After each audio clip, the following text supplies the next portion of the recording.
You say, Mr Speaker. Mr Speaker. Brendan Burns. Thank you, Mr Speaker.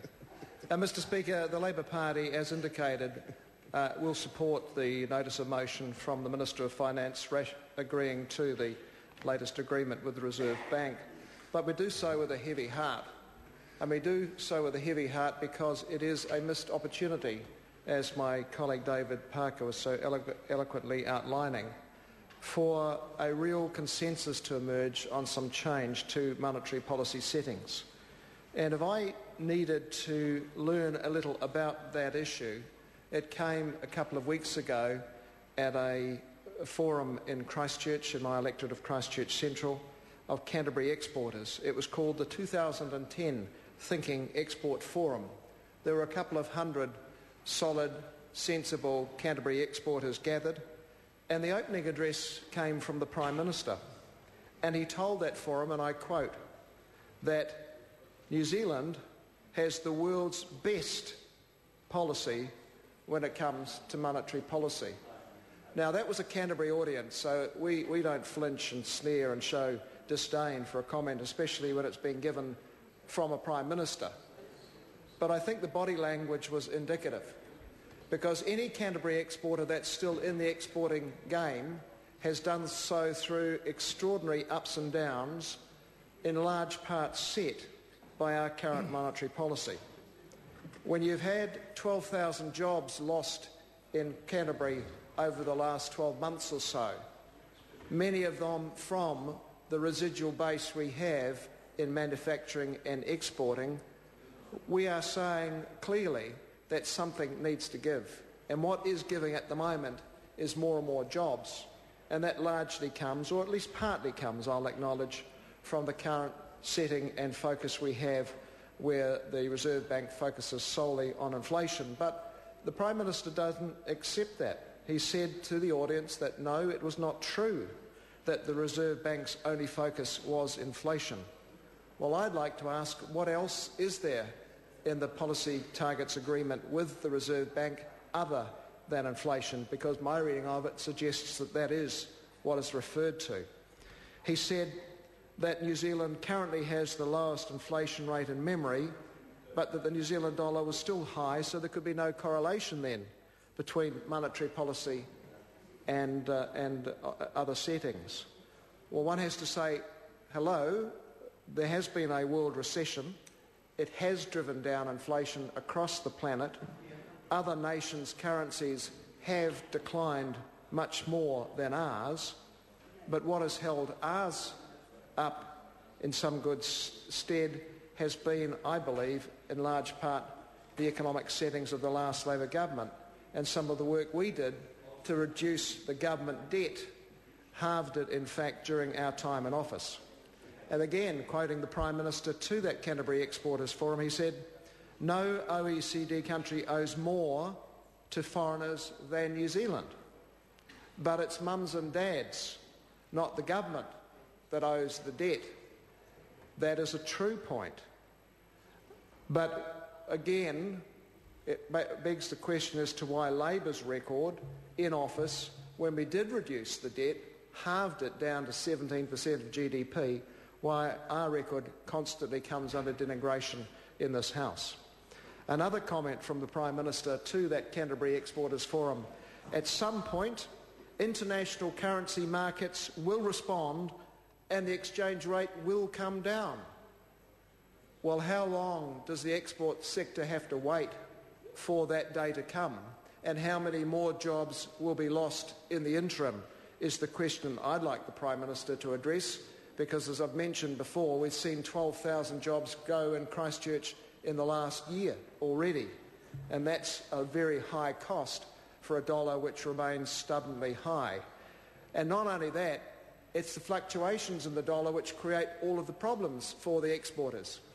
When you've had a dollar which has been below 50 cents and nudging 80 cents in the last year or two, how on earth do you plan and prepare and try and make a living in foreign markets when your margins fluctuate by that amount?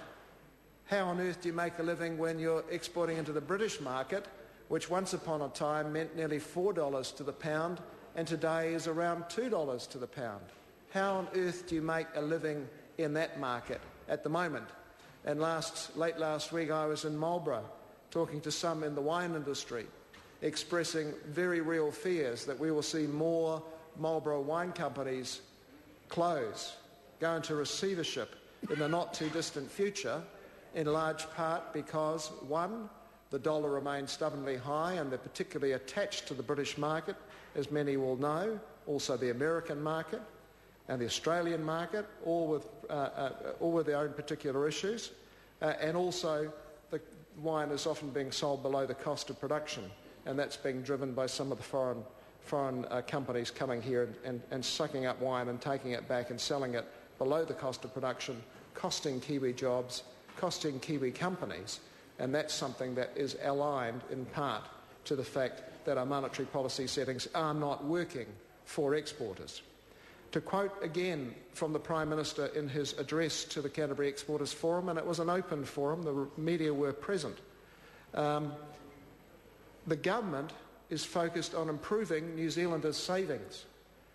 Well, the Tui Billboards slogan comes to mind in that statement when we consider that this government cut the employer's contribution to KiwiSaver from 4% to 2% to help fund the first round of tax cuts, and despite the fact that the New Zealand Superannuation Fund has bounced back, there are no proposals from this government to put funding back into that New Zealand Superannuation Fund, a working source of capital, an alternative to foreign borrowing.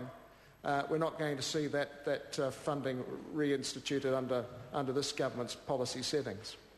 So here we have the Prime Minister again commenting on the issue of monetary policy setting and effectively poo-pooing the idea that we could look at this issue and review it and make some changes in line with what Australia has managed to do. He said, playing around with a few words in the Reserve Bank Act isn't going to make a difference. Trust me. Trust the Prime Minister on that issue. Maybe what we need are 40,000 exporters marching down Queen Street so we can show to the Prime Minister that the current monetary policy setting isn't working, isn't accepted, isn't liked by New Zealanders because it is costing them jobs, it is costing export income, it is to the detriment of this country, and we really need to see some changes on it. So rather than sticking to it like glue, why don't we see the government and the Prime Minister acknowledge the problems that are being created by the fixation with monetary policies focused only on inflation and look at what other nations are doing. Let's look at what Australia is doing. Australia, with its recipe, which says you look at the health of the whole economy, you look at employment, you look at the export sector, and you frame your Reserve Bank targets around those issues. It doesn't mean going soft on inflation. It simply means that you need to actually look across the board at the whole economic setting. Nobody wants to see rampant inflation again. That's an awful price to pay. But if you only have the one setting, then that's what the Governor of the Reserve Bank will deliver on, and that's what the costs will be to our export sector. I'd like to note also that while the government is talking exports, even with our monetary policy setting as it is, in Christchurch we've seen a halving of the staffing of the NZTE office, New Zealand Trade and Enterprise Office, an office which has assisted many smaller Canterbury exporters. They are no longer able to get the assistance they were once able to get in Christchurch for advice, for facilitation, for encouragement to get out to export markets. If they need to, they can of course get on the phone to Auckland and Wellington, but the word is that you really are only going to get assistance if you're a bigger company trying to grow your cake rather than being a small entrepreneur, needing a bit of advice and assistance to get out there in that world already made difficult by the current monetary policy setting.